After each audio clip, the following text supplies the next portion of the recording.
ಅಂಜನಾದ್ರಿಯಲಿ ಸಂತಾನ ಬಯಸಿ ಅಹೋರಾತ್ರಿಯಲಿ ತಪಸ್ಸು ಮಾಡಿ ವಾನರ ಕೇಸರಿ ಕೇಸರಿ ಕುಲಸತಿ ಗರ್ಭ ಧರಿಸಲು ಜನಿಸಿದನೊಬ್ಬ ಅಸಮಾನ ಬಲೋದ್ಧಾತ್ತನು ಸಂಯುತನು ಅಂಜನಿ ಸುತನು ಪವನನಂದನನು.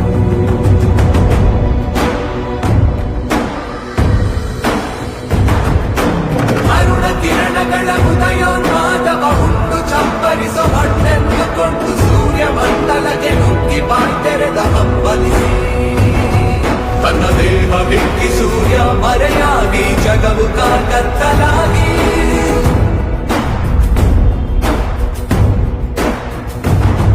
ಅದ ಗಮನಿಸಿದ ಆ ಅಮರೇಂದ್ರ ಬಂದು ಐರಾವತದ ಮೇಲೇರಿ ಆಂಜನೇಯನನ್ನು ಸಮೀಪಿಸಿ ತನ್ನ ವಜ್ರಾಯುಧವನ್ನು ಬಿಸಿದನು.